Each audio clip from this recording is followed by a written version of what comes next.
اچھا یہ بچپنا تھا اس لڑکی میں تو 2 دن میں اپنا سر پکڑ کر بیٹھ گیا تھا جب دیکھتا تھا وہ میرے سب بھتیجے بھتیجیوں کو اکٹھا کر کے کبھی اسٹاپو کھیل رہی ہوتی، کبھی آنکھ میں چولی، کبھی صحن میں کنچے کھیلنے لگ جاتی اور کبھی بچوں کی طرح ان سے لڑنے لگتی، بحث کرنے لگتی۔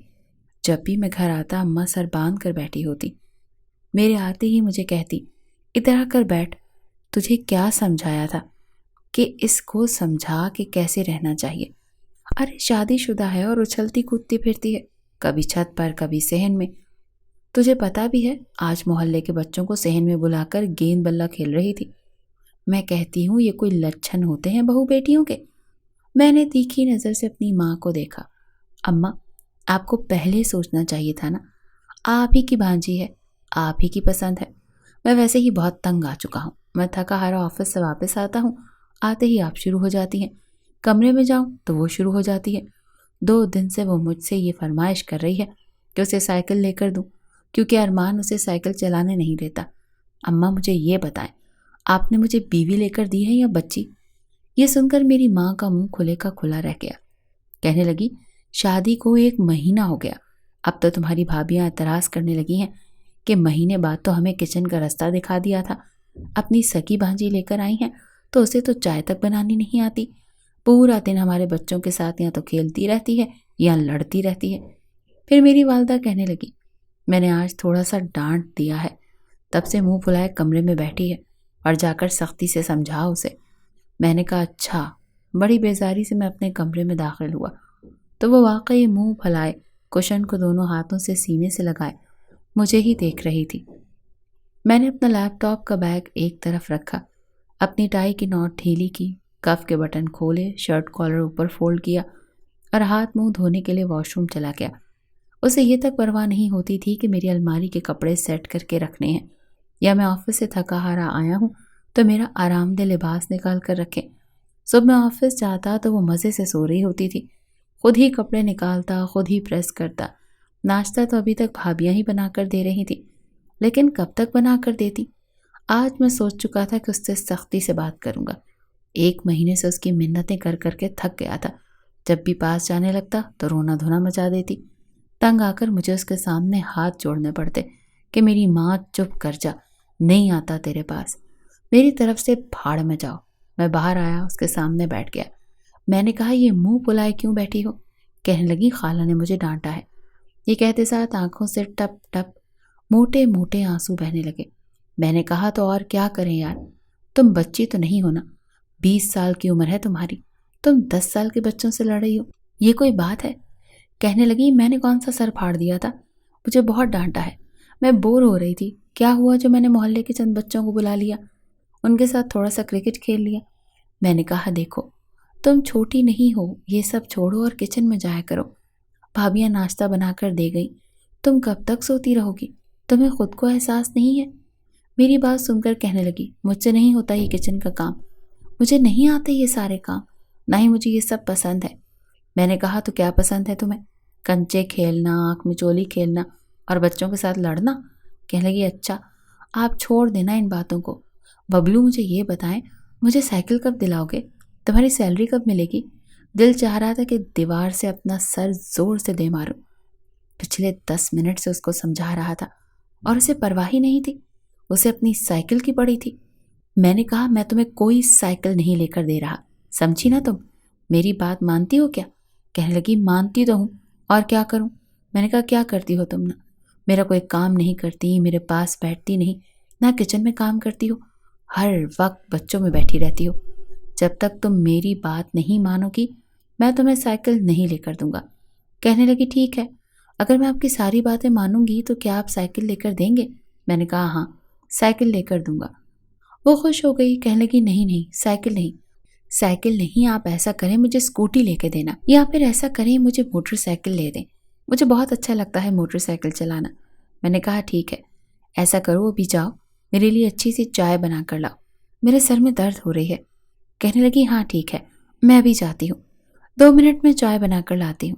میں نے کہا 2 منٹ بھی نہیں، اچھی چائے کو پکانا، اچھے طریقے سے چائے اچھی ہوگی تو ہی میں تمہیں موٹر سائیکل دلا کر دوں گا۔ یہ بات میں نے اسے ٹالنے کے لیے کہی تھی۔ میں نے کپڑے تبدیل کیے اور بیڈ کے گراؤنڈ پہ تکیہ رکھ کر ٹیک لگا کر بیٹھ گیا۔ کچھ دیر آنکھیں بند کر لیں۔ کچھ دیر بعد کمرے کا دروازہ کھلا تھا اور چائے کا کپ زیب النساء کے ہاتھ میں تھا۔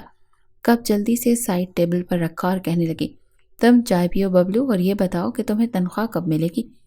میں نے چائے کا کپ پکڑا اور لبوں پر لگا دیا۔ چائے واقعی اچھی بنی تھی۔ میں نے کہا، یہ چائے تم نے بنائی ہے؟ تو کہنے لگی، ہاں، بھابھی سے پوچھ کے بنائی تھی۔ اچھی نہیں ہے کیا؟ میں نے کہا، اچھی بنی ہے۔ کہنے لگی، اب بتاؤ تنخواہ کب ملے گی؟ میں نے کہا، جب ملے گی تو بتا دوں گی۔ کہنے لگی، میں نے سنا ہے پہلی کے پہلی مل جاتی ہے۔ میں نے کہا، دیکھو موٹر سائیکل بہت مہنگی آتی ہے، 2-3 مہینے کی تنخواہ اکٹھی کروں گا تب آئے گی، اور جب تک تم کھانا پکانا بھی سیکھ جاؤ گی، میرے سارے کام کرنا بھی سیکھ جاؤ گی۔ کہنے لگی کہ سارے کام کرنے پڑیں گے؟ میں نے کہا، میری ہر بات ماننی پڑے گی۔ اس نے گہری ٹھنڈی آہ بھری اور کہنے لگی، کوشش کروں گی۔ میں نے کہا، ہاں ٹھیک ہے، میں چائے ختم کر چکا ہوں۔ رات کو پھر میرے دل میں وہی جذبات سے ابھرنے لگے۔ میں نے سوچا ہو سکتا ہے اب یہ اختلاف نہ کرے۔ میں نے زیب النساء کے کمرے میں آتے ہی اسے کہا کہ ایسا کرو کہ لپسٹک لگا لو۔ کہنے لگی، کیا تم مجھے کہیں لے کر جا رہے ہو؟ میں نے کہا، تم لگا لو پھر بتاتا ہوں۔ اس نے جلدی سے لپسٹک لگا لی، پھر میرے پاس آ کر بیٹھ گئی اور کہنے لگی، کیا مجھے آئس کریم کھلانے کے لیے لے کر جا رہے ہو؟ میں نے کہا، نہیں، دیکھو میں نے تم سے کہا تھا نا کہ اگر تم میری ہر بات مانو گی تو میں تمہیں موٹر سائیکل لے کر دوں گا۔ کہنے لگی، ہاں۔ میں نے کہا، میرے قریب آؤ۔ میرا ارادہ وہ سمجھ گئی۔ کہنے لگی، دیکھو میں تمہارے سارے کام کر دوں گی، یہ سب مجھ سے نہیں ہوگا۔ میں نے کہا، کیوں؟ کیا تمہارا کبھی دل نہیں چاہتا کہ میں تمہارے پاس آؤں، تمہاری تعریف کروں؟ تمہیں کچھ نہیں ہوتا؟ یہ کہتے ہوئے میں نے اس کا ہاتھ پکڑ لیا تو وہ ایک دم سے سٹ پٹائی تھی۔ میں نے کہا، 1 مہینہ بہت ہوتا ہے، کب سمجھو گی تم؟ کب تمہیں میرا احساس ہوگا؟ جیسے جیسے میری آنکھوں میں وارفتگی بڑھ رہی تھی، اس کی رنگت پھیکی پڑ رہی تھی۔ میں نے کہا، دیکھو آج شور نہیں مچانا، ورنہ تمہیں کوئی موٹر سائیکل نہیں لے کر دوں گا۔ میں نے کہا، لڑکی میں تمہیں کیسے سمجھاؤں؟ تمہیں دیکھ کر مجھے کیا کچھ ہونے لگتا ہے، میرا دل کیا کیا چاہتا ہے کہ تم سے محبت کروں، کب تک اپنے جذبات کو سنبھالوں گا؟ کیا تمہیں کچھ نہیں ہوتا؟ میری بات سن کر اس نے نفی میں سر ہلایا اور کہنے لگی، مجھے بس ڈر لگتا ہے اور کچھ نہیں ہوتا۔ میں نے کہا، تم ڈر کے علاوہ کچھ محسوس ہی نہیں کرتی؟ یہ کہتے ہوئے میں نے اس کے بالوں کو کیچر سے آزاد کیا۔ وہ اب اپنا ہاتھ میرے ہاتھ سے چھڑوانے لگی تھی، لیکن میری بے خودی بڑھنے لگی۔ میں اس کے قریب ہو گیا اور اس کے چہرے کو پکڑ کر بالوں کو پیچھے کیا۔ وہ بے حد خوفزدہ لگ رہی تھی۔ جیسے ہی میں نے اس کی گردن پر ہونٹ رکھے، وہ پوری کی پوری جھٹکا کھا کر پیچھے ہٹی تھی۔ ساتھ ہی مجھے دھکا دے کر پیچھے کیا اور اٹھ کر کمرے سے باہر چلی گئی۔ میرا خون کھول کر رہ گیا تھا۔ رات بھر وہ میرے کمرے میں نہیں آئی۔ میں نے بھی اسے نہیں بلایا۔ مجھے غصہ آ رہا تھا۔ جب بھی دیکھو یہی ایٹیٹیوڈ دکھاتی تھی۔ میں کیا پاگل تھا جو اس کی منت سماجت کرتا رہتا؟ صبح جب میں آفس کے لیے تیار ہو کر باہر نکلا تو میرے والدہ اسے برا بھلا کہہ رہی تھی رات بھر تم لاؤنج کے صوفے پر کیوں سوئی رہی؟ لیکن وہ چپ تھی، کوئی جواب نہیں دے رہی تھی۔ پھر میری والدہ مجھ سے پوچھنے لگی۔ میں نے کہا، مجھے نہیں معلوم، اپنی بھانجی سے پوچھ لیں جو بھی پوچھنا ہے۔ لیکن میں جانتا تھا کہ اسے اس چیز کی کوئی خاص پرواہ نہیں ہے۔ آدھا گھنٹہ وہ منہ بنا کر بیٹھی رہے گی اور پھر میرے بھتیجے بھتیجیوں کے ساتھ کھیلنے لگے گی۔ پورا دن آفس میں اس کے بارے میں ہی سوچتا رہا، لیکن اب مجھے اس پر غصہ زیادہ آتا تھا۔ مرد ایک حد تک ہی عورت کے نخرے برداشت کرتا ہے۔ جب اسے اہمیت نہیں دیتی، اس کا حق اسے نہیں دیتی، تو خود بخود اس سے پیچھے ہٹنے لگتا ہے۔ میں کوئی پاگل تو نہیں تھا جو ہر وقت اسے ایک ہی بات پر بحث کرتا رہتا۔ رات کو جب میں آفس سے گھر آیا تو کھانا کھانے کے بعد کمرے میں چلا گیا۔ کافی دیر بعد وہ کمرے میں آئی تھی۔ جیسے میں نے اسے دیکھا، اپنا تکیہ درست کیا اور لیٹ گیا۔ وہ ڈرتے ڈرتے بیڈ کے قریب آئی، اپنا تکیہ اٹھایا اور صوفے پر لیٹ گئی۔ میں نے کہا کہ آج کے بعد مجھ سے یہ امید مت رکھنا کہ میں تمہیں موٹر سائیکل لے کر دوں گا یا تمہاری کوئی بھی ضرورت کی چیز تمہیں لے کر دوں گا۔ جب تمہیں میرے جذبات کا، میری ضرورت کا خیال نہیں تو مجھ سے بھی ایسی کوئی امید مت رکھنا۔ اس نے کوئی جواب نہیں دیا۔ اگلے روز مجھے نہیں پتا تھا کہ ایک بڑی مصیبت میرے لیے منتظر بیٹھی ہوگی۔ جیسے ہی میں گھر آیا مجھے زیب النساء کے رونے کی آواز آنے لگی۔ وہ بچوں کی طرح رو رہی تھی۔ جیسے ہی میں اندر آیا تو میری والدہ کے ساتھ تخت پر بیٹھی ہوئی تھی۔ پوری کوہنیاں جلی ہوئی تھی، چہرے پر بھی زخم تھا۔ یہ دیکھ کر میں پریشان ہو گیا۔ میری والدہ اسے کوس رہی تھی، ساتھ ساتھ ڈٹول لگا رہی تھی اور وہ روئے جا رہی تھی۔ میں نے کہا، اسے کیا ہوا ہے؟ میری ماں کہنے لگی میرے پھوٹے کرم جو میں اسے بہو بنا کر لے آئی۔ ارے تمہارے بھائی آفس سے آئے تو ان کی بائک بھائی چلانے کا شوق چڑھ گیا۔ صحن میں بائک چلا رہی تھی کہ دیوار پر جا کر ٹھوک دی، خود بھی گری اور موٹر سائیکل کا بھی ستیہ ناش کر دیا۔ جمال الگ منہ سجائے بیٹھا ہے، کہنے لگا زین آئے گا تو اسی سے کہوں گا کہ میری موٹر سائیکل ٹھیک کروا کر دے۔ میرا جی چاہا کہ اس کا سر پکڑوں اور اپنے سر کے ساتھ زور سے ماروں، یا تو اس کا سر پھٹ جائے یا میرا۔ میں نے کہا اماں آپ نے میری قسمت برباد کر کے رکھ دی ہے، میں اب کیا یہی کام کرنے کے لیے رہ گیا ہوں؟ جب آتا ہوں مجھے ایسی کوئی نہ کوئی منحوس خبر سننے کو ملتی ہے۔ میری والدہ کہنے لگی اچھا ٹھیک ہے تم غصہ نہ کرو۔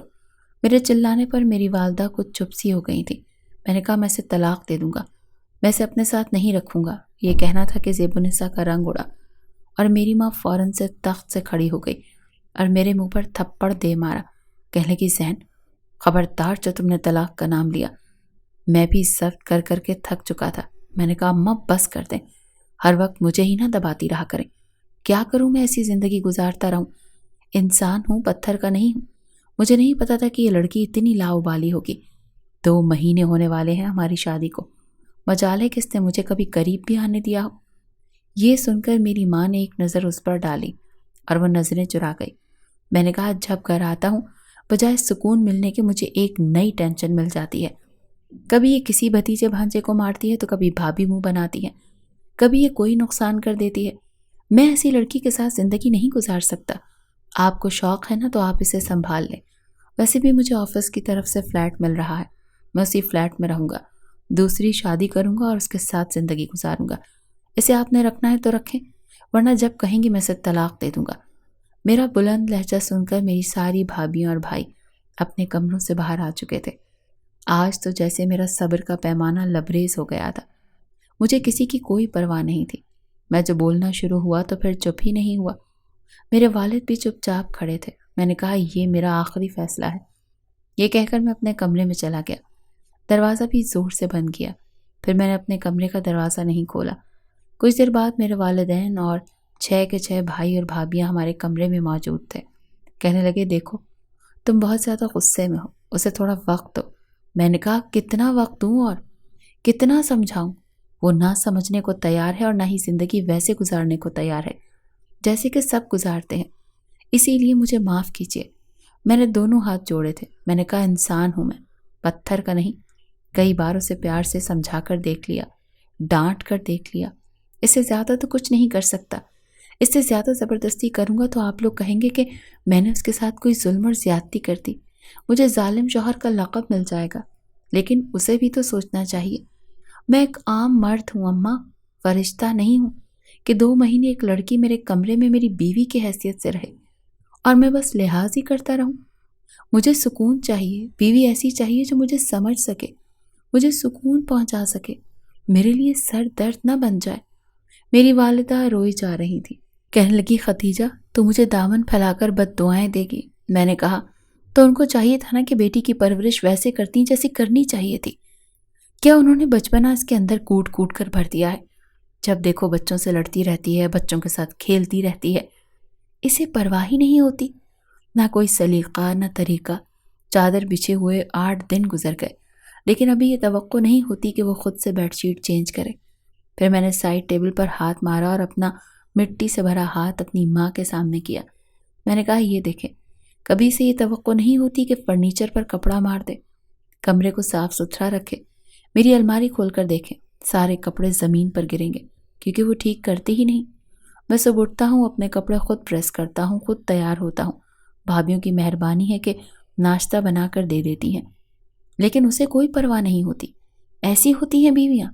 آفس سے واپس آتا ہوں تو بجائے مجھے سکون ملنے کے یا چائے کا پوچھنے کے وہ یہ کہتی ہے کہ مجھے رومان نے اپنی سائیکل نہیں چلانے دی، محلے والے بچوں کے ساتھ بیٹ بال کھیلنے پر خالہ نے ڈانٹا ہے۔ اماں کیا یہ باتیں سننے کے لیے میں گھر آتا ہوں؟ کیا بھابیاں میرے بھائیوں سے ایسی باتیں کرتی ہیں؟ میں اپنی جگہ درست تھا۔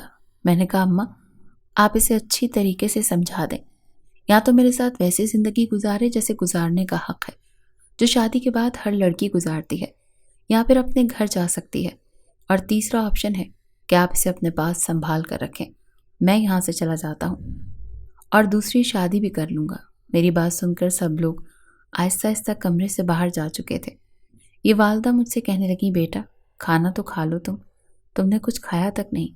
میں نے کہا مجھے بھوک نہیں ہے، پلیز میرے کمرے میں کوئی نہ آئے، اور آج اپنی بھانجی کو بھی کہیں کبھی میرے کمرے میں مت آئے۔ لاؤنج میں سونے کا شوق ہے نا اسے، تو لاؤنج میں ہی سویا کریں۔ یہ کہہ کر میں نے تکیہ درست کیا اور لیٹ گیا۔ میں سوچ چکا تھا کہ اگر اب بھی اس نے ایسی ہی نظریں دکھائیں تو میں واقعی اسے چھوڑ دوں گا۔ لاابالی پن کی بھی کوئی حد ہوتی ہے۔ رات بھر میں اپنا خون جلاتا رہا۔ اگلے دن چھٹی تھی، نہ جانے رات کے کس پہر مجھے نیند آئی تھی۔ صبح میں دیر سے اٹھا تھا، اٹھتے ہی تیار ہو کر بنا ناشتہ کیے میں اپنے دوستوں میں چلا گیا۔ میری والدہ مجھے آواز دیتی رہ گئیں کہ زین ناشتہ کر لو، مجھے تم سے بات کرنی ہے، لیکن میں نے کوئی بات نہیں سنی۔ میں رات کو دیر تک اپنے دوستوں میں ہی بیٹھا رہا۔ میرا ایک دوست مجھے کہنے لگا کہ تم کافی پریشان لگ رہے ہو۔ میں نے کہا نہیں، ایسی کوئی بات نہیں۔ کہنے لگا گھر نہیں جانا تم نے؟ ابھی تو تمہاری شادی کو صرف 2 ماہ ہوئے ہیں، تمہاری بیوی تمہیں دیر تک باہر بیٹھنے کیسے دیتی ہے؟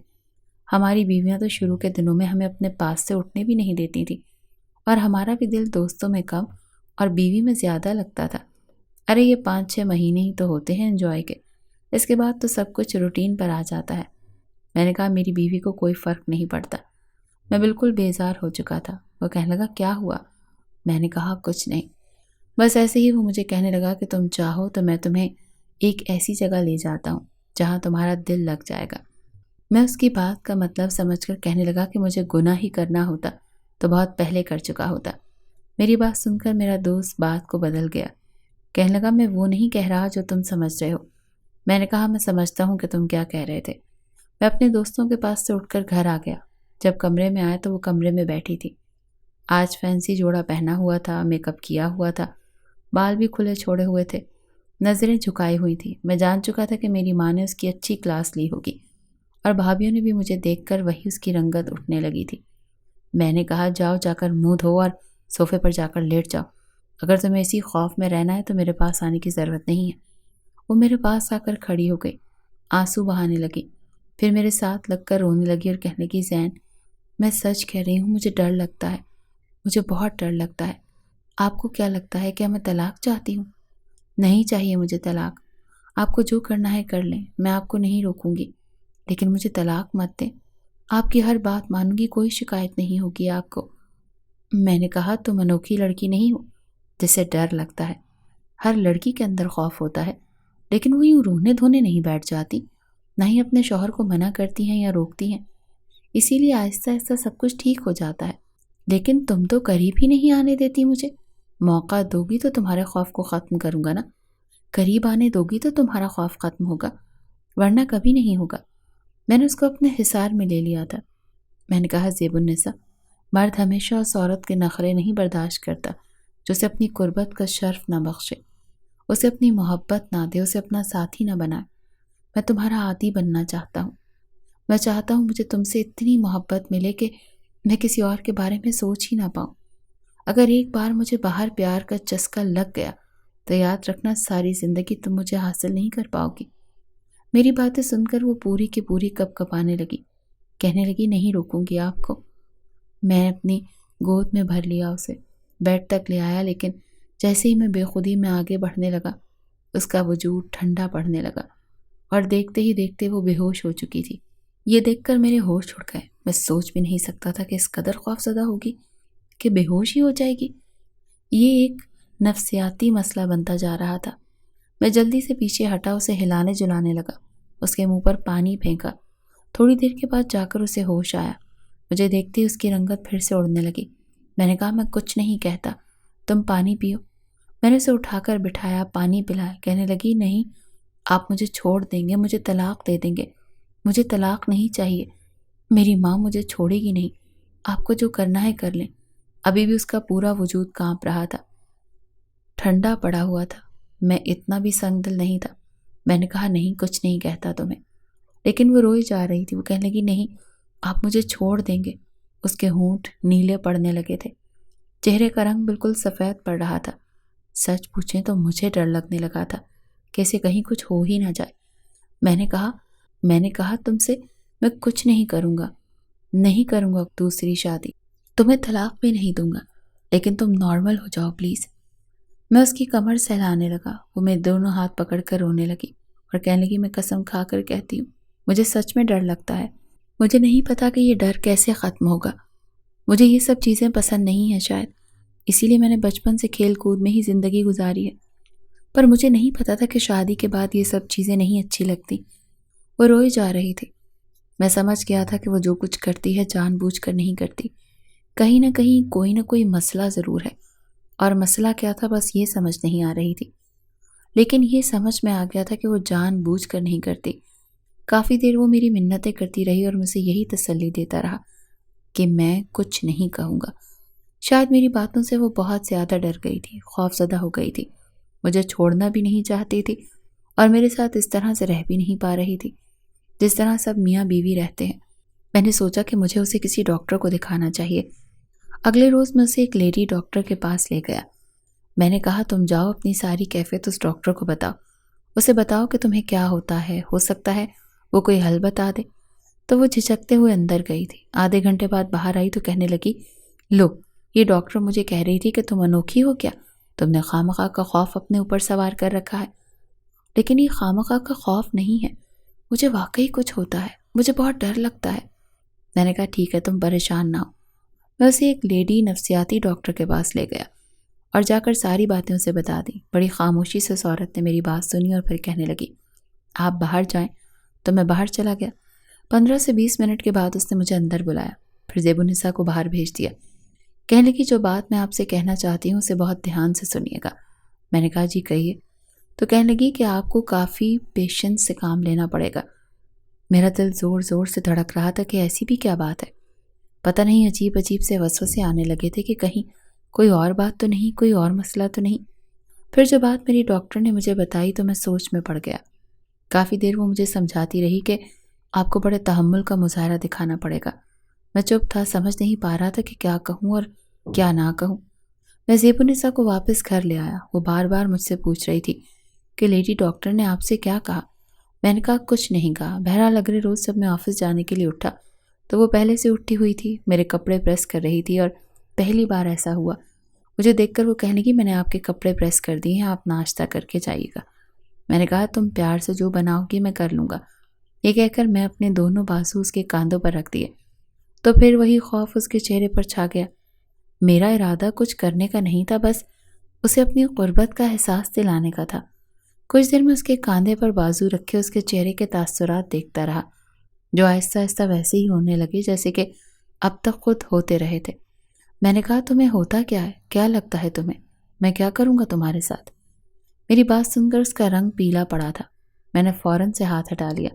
میں نے کہا جاؤ ناشتہ بناؤ۔ وہ فوراً کمرے سے نکل گئی۔ جب میں تیار ہو کر باہر آیا تو اس نے ٹیبل پر ناشتہ لگا دیا تھا۔ آج تو میری والدہ کے لیے اور والد کے لیے بھی ناشتہ اسی نے بنایا تھا۔ بہرحال جب میں آفس سے واپس آیا تو کہنے لگی آج میں نے پہلی بار آپ کے لیے کھانا بنایا ہے، روٹی بھی بنائی ہے۔ میں نے کہا ٹھیک ہے، ایسا کرو کھانا کمرے میں لے آؤ۔ وہ کھانا کمرے میں لے آئی۔ وہ بہت خوش تھی۔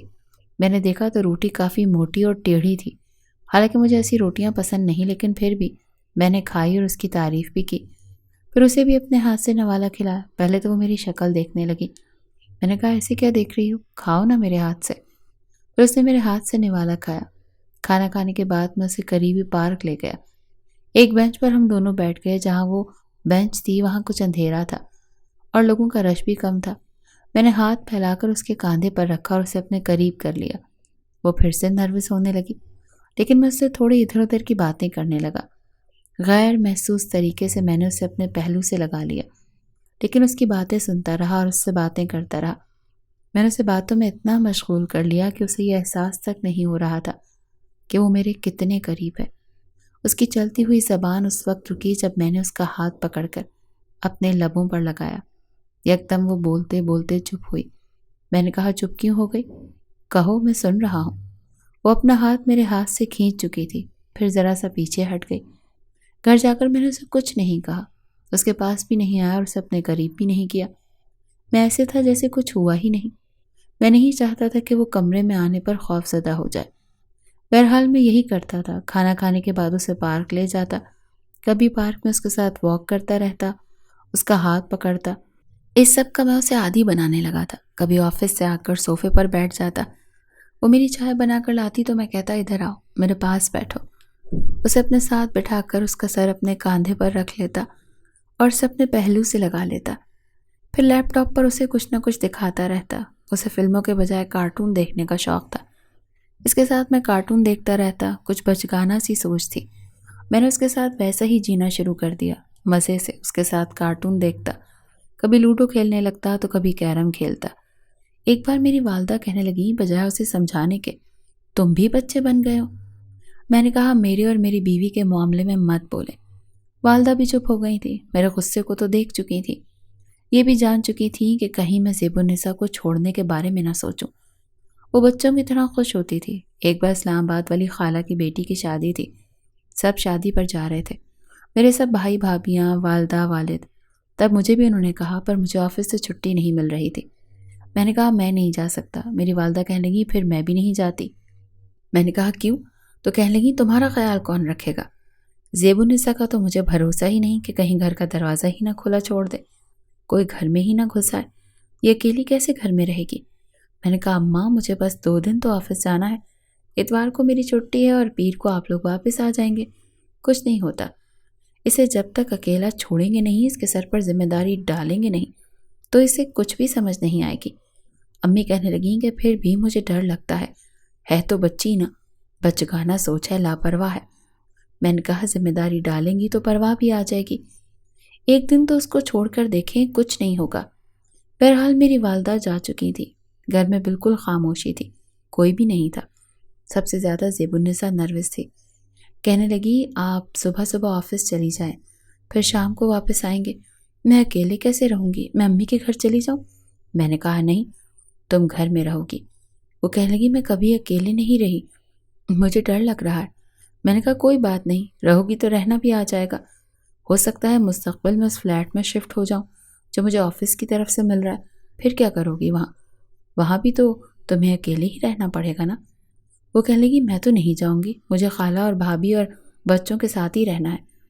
میں نے کہا تمہیں ہر اس جگہ جانا پڑے گا جہاں میں تمہیں لے کر جاؤں گا، اور تمہیں کوئی جن بھوت آ کر نہیں کھا جائے گا۔ میری بات سن کر وہ پریشان سی ہوئی تھی۔ اگلے روز میں آفس چلا گیا، سوچ تو رہی رہا تھا کہ جلدی چھٹی لے کر گھر چلا جاؤں، لیکن باس نے میٹنگ کی خبر سنا دی۔ جس دن میٹنگ ہوتی تھی تو اس دن مجھے دیر ہو جاتی تھی۔ میں تقریباً 7:30 بجے فارغ ہوا۔ گھر جانے کی جلدی تھی لیکن طوفانی بارش شروع ہو گئی اور سڑکیں پانی سے بھر گئیں۔ موٹر سائیکل تک نہیں چل پا رہی تھی، اوپر سے فون کی بیٹری بھی ختم ہو گئی۔ سڑکوں پر پانی اتنا بھر چکا تھا کہ میرے گھٹنوں تک پانی تھا اور موٹر سائیکل کا چلنے کا تو سوال ہی پیدا نہیں ہوتا تھا۔ موٹر سائیکل کو ہاتھ سے گھسیٹتے ہوئے مجھے گھر تک جانا تھا۔ بارش تھی کہ رکنے کا نام نہیں لے رہی تھی، پھر مجھے زیب النساء کی فکر الگ ستا رہی تھی۔ اچھا کرتا کہ اس کو اس کی ماں کے گھر ہی چھوڑ دیتا، کوئی بے فکری تو ہوتی، پورے گھر میں وہ اکیلی پتہ نہیں کیا ہو رہا ہوگا اس کے ساتھ، ویسے بھی وہ بڑی ڈرپوک ہے۔ گھر پہنچتے پہنچتے مجھے رات کا 1 بج گیا۔ جیسے ہی میں نے دروازہ کھٹکھٹایا تو میری جان نکل گئی کیونکہ دروازہ کھلا ہوا تھا۔ یہ دیکھ کر میرے ہوش اڑے تھے۔ میں جلدی سے اندر آیا، موٹر سائیکل ایک سائڈ پر کھڑی کی۔ پورا گھر اندھیرے میں ڈوبا ہوا تھا کیونکہ لائٹ بند تھی، پورا علاقہ ہی اندھیرے میں ڈوبا ہوا تھا۔ میں پریشان ہوا، زیبی زیبی کہہ کر میں اسے پکارنا شروع کیا، لیکن وہ مجھے کہیں نظر نہیں آئی۔ میری تو جیسے جان نکلی تھی۔ میں کمروں میں جھانک جھانک کر اسے دیکھ رہا تھا لیکن وہ نیچے کے پورشن میں کہیں نہیں تھی۔ میرا کمرہ ویسے بھی اوپر کے پورشن میں تھا، لیکن میں جانتا تھا جتنی وہ ڈرپوک ہے اکیلے اوپر کے کمرے میں نہیں جا سکتی، لیکن نیچے تو وہ کہیں نہیں تھی۔ اب تو میری رنگت اڑنے لگی تھی۔ دروازہ بھی کھلا ہوا تھا، کہاں گئی تھی؟ کہیں باہر تو نہیں نکل گئی؟ اب تو واقعی میں خوف زدہ ہو گیا تھا۔ میں جلدی سے اوپر گیا، اپنے کمرے میں گیا تو کمرہ خالی تھا۔ میں بے حد خوف زدہ ہوا تھا، بار بار زیب النساء کہہ رہا تھا۔ جب ایک کونے سے مجھے سسکی کی آواز آئی، میں نے کہا تم کمرے میں ہو؟ تو مجھے اور زور سے سسکیوں کی آواز آنے لگی۔ موبائل میرا ویسے ہی بند ہو چکا تھا۔ میں نے اس کی آواز کا تعاقب کرتے ہوئے کمرے کے کونے تک پہنچا۔ جب غور کیا تو وہ گھٹنوں کے بل بیٹھی، گھٹنوں پر بازو رکھے رو رہی تھی۔ میں اس کے پاس بیٹھ گیا۔ میں نے کہا کیا ہوا؟ لیکن وہ بہت خوف زدہ تھی۔ جیسے ہی میں نے اس کے کاندھے پر ہاتھ رکھا تو چلانے لگی، کہنے لگی دور ہٹو مجھ سے، تم بہت برے ہو۔ میں نے کہا بھی تھا مجھے میری امی کے گھر چھوڑ دو، رات کے 1 بجے تم واپس آ رہے ہو۔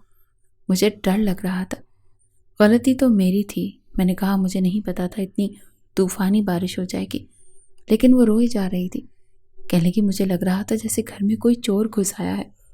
مجھے بہت ڈر لگ رہا تھا، پورا گھر خالی تھا۔ میں نے کہا باہر کا دروازہ کس نے کھولا؟ کہنے لگی میں نے کھولا تھا، میں امی کے گھر جانا چاہتی تھی، لیکن بجلی بہت زور سے چمکی تھی، بادل بھی بہت زور سے گرجے تھے، اسی لیے میں ڈر کے مارے اندر بھاگ گئی۔ میں نے کہا اچھا، یہاں سے اٹھو، میرے ساتھ آؤ۔ وہ کہنے لگی کہاں؟ میں نے کہا کہیں نہیں، تمہارا ڈر اور خوف دور کرنا چاہتا ہوں۔ یوں ہی ڈرتی رہو گی کیا؟ بہت سی لڑکیاں ہیں جو اکیلی گھر میں رہتی ہیں اور انہیں ڈر بھی نہیں لگتا، نہ بادلوں کے گرجنے سے، نہ بارش سے، نہ اکیلے رہنے سے۔ میں نے اس کا بازو پکڑ کر اسے کھڑا کیا اور اسے باہر لے آیا۔ صحن میں ابھی بھی بارش برس رہی تھی۔ اپنے ساتھ میں صحن تک لایا، دروازہ بند کیا تو وہ کہنے لگی مجھے تو بارش سے بھی ڈر لگتا ہے۔ میں نے کہا لیکن آج کے بعد نہیں لگے گا۔ وہ کہنے لگی مجھے بارش میں نہانے سے بھی ڈر لگتا ہے۔ میں اسے بیچ صحن میں لے کر کھڑا ہو گیا۔ میں نے کہا تمہیں پتہ ہے، بارش شادی شدہ جوڑوں کے لیے ایک رومانٹک موسم ہوتا ہے۔ ہر چیز سے ڈرنے کے بجائے اس چیز سے محبت کرنی شروع کر دو، ڈر خود بخود دور ہو جائے گا۔ وہ میری بات غائب دماغی سے سن رہی تھی، ابھی بھی اس نے میرے ہاتھ زور سے پکڑ رکھے تھے۔ میں نے کہا تمہیں پتہ ہے کہ مجھے آفس سے چھٹی مل سکتی تھی اور میں نے خود نہیں لی۔ یہ سن کر وہ میری طرف دیکھنے لگی، اب اس کا دھیان بارش سے ہٹ چکا تھا۔ وہ کہنے لگی کیوں؟ چھٹی لے لیتے تو ہم بھی شادی پر چلے جاتے اور پھر مجھے یہاں اکیلا بھی رہنا نہیں پڑتا۔ میں نے کہا اس لیے کہ میں تمہارے ساتھ اکیلے میں وقت گزارنا چاہتا تھا۔ اگر ہم چلے جاتے تو اس بارش میں انجوائے کیسے کرتے؟ میری بات سن کر کہنے لگی یہ بھلا کون سا انجوائے ہے؟ میں نے کہا انجوائے وہ ہے جو میں تمہیں کر کے دکھاؤں گا۔ یہ کہہ کر میں نے اس کا کیچر اتارا اور دور پھینکا، پھر اس کو اپنے ساتھ لگا لیا۔ اس بار میرا لمس اس کے لیے انوکھا نہیں تھا، میں اسے اپنے لمس کا عادی بنا چکا تھا، اسی لیے وہ پیچھے نہیں ہٹی۔ اس کے کان میں محبت بھری باتیں کرنے لگا، اس کی ساری توجہ میں اپنی طرف مبذول کر چکا تھا۔ میں جانتا تھا کہ اب وہ مجھ سے دور نہیں ہٹے گی۔ کچھ دیر ہم لوگ ایک ساتھ ہی بارش میں بھیگتے رہے، پھر میں اسے گود میں اٹھا کر کمرے میں لے آیا۔ بادل ابھی بھی گرج رہے تھے، بجلی بھی چمک رہی تھی، پر اب وہ ڈر نہیں رہی تھی۔ اس رات میں نے سارے فاصلے ختم کر دیے، اپنی محبت اس پر نچھاور کرتا رہا۔ ماہر نفسیات نے بھی مجھے یہی کہا تھا کہ بعض لڑکیاں اس رشتے سے بہت زیادہ خوفزدہ ہو جاتی ہیں، ڈرتی ہیں، اور اس قدر خوف میں آ جاتی ہیں کہ انہیں اس رشتے سے ہی نفرت ہونے لگتی ہے، خوف آنے لگتا ہے، شوہر کے نام سے ان کی جان نکلنے لگتی ہے، اور ایسے میں اگر شوہر ان کے ساتھ زبردستی کرے یا زبردستی اپنا حق وصول کرے تو یہ خوف ساری زندگی ان کے دل میں بیٹھ جاتا ہے، اور ہر بار جب بھی شوہر قریب آتا ہے اس عورت کی رنگت بھی اڑ جاتی ہے، وہ خوف زدہ محسوس کرتی ہے، اور محبت کو کرو تو بہتر ہے کہ اسے آپ اپنے لمس کی عادت ڈالیں، زیادہ سے زیادہ اسے اپنے قریب کریں، اس سے محبت اور حسن سلوک سے پیش آئیں، نہ کہ صرف اپنے جذبات کے بارے میں سوچیں۔ اور میں نے یہی کیا تھا، میں اسے آہستہ آہستہ اپنا عادی بنا چکا تھا۔ کبھی اس کے ماتھے پر بوسہ لے لیتا، تو کبھی اسے گلے لگا لیتا، تو کبھی اسے اپنے پہلو سے لگا کر باتیں کرتا رہتا، اس کی کمر بھی سہلاتا رہتا۔ اسے احساس ہی نہیں ہوتا تھا کہ باتوں باتوں میں اس کے ساتھ کیا کر رہا ہوں۔ میں اسے سوچنے ہی نہیں دیتا تھا، اپنی باتوں میں الجھائے رکھتا تھا، اور آج کی رات میں نے اس کے لیے بھی یادگار بنا دی۔ صبح جب میری آنکھ کھلی تو وہ ابھی بھی بے خبر میرے پاس سو رہی تھی۔ میں جاگ چکا تھا، اسی لیے اس کا چہرہ دیکھنے لگا، بے اختیار اس پر پیار آیا۔ میں نے اس کے ماتھے کا بوسہ لیا، اس کی آنکھ بھی کھل گئی، وہ مجھے دیکھ کر نظریں جھکا گئی۔ میں نے کہا بہت بہت شکریہ۔ یہ سن کر وہ کہنے لگی کس بات کا؟ میں نے کہا کہ میری رات کو حسین ترین بنانے کا۔ مجھے نہیں پتا تھا کہ تم مجھ سے اتنی محبت کرتی ہو۔ یہ سن کر وہ شرم سے گلابی ہونے لگی، پھر مجھ سے پیچھے ہٹنے لگی۔ میں نے اسے روکا نہیں، پورا دن میں نے اس کے ساتھ گزارا، کھانا بھی اس کے ساتھ بنایا، مل کر کھانا کھایا، پھر تو جیسے ہمیں ایک دوسرے کے علاوہ کچھ سوچتا ہی نہیں تھا۔ میں نے آفس سے چھٹی لی اور اسے اپنے ساتھ مری لے گیا۔ 10 دن ہم نے ایک دوسرے کی سنگت میں گزارے۔ اب ہماری شادی کو 3 سال گزر چکے ہیں اور میں اب بھی آفس سے آتے ہی کمرے میں چلا جاتا ہوں۔ زیب النساء میرے لیے چائے لے کر کمرے میں آتی ہے تو سب سے پہلے اس کے ساتھ معانقہ کرتا ہوں، اس کے ماتھے پر بوسہ دیتا ہوں، پھر ہم مل کر ایک ہی کپ میں چائے پیتے ہیں۔ جب تک وہ مجھ سے دن بھر کی باتیں نہ کر لے اسے چین نہیں آتا۔ میرا ایک بیٹا بھی ہے، بالکل زیب النساء جیسا، ہر وقت اپنے تایا کے بچوں کے ساتھ کھیلنے میں مصروف رہتا ہے۔ میرے بھتیجوں کو تو جیسے چھوٹا سا کھلونا مل گیا ہے۔ اب بھی کبھی میں سوچتا ہوں کہ اگر میں نے بھی جذباتی مردوں کی طرح جذباتی فیصلہ کیا ہوتا تو زیب النساء مزید خوف زدہ ہو جاتی اور اسی خوف میں زندگی گزار دیتی، یا پھر میں کوئی غلط فیصلہ کر کے اس کے ساتھ زیادتی کر جاتا۔ شاید ایسا مسئلہ اب بھی کسی لڑکی کے ساتھ ہو تو میری گزارش ہے کہ بیوی کو آہستہ آہستہ پیار سے متعارف کروائیں تاکہ غلط فیصلوں سے بچ سکیں۔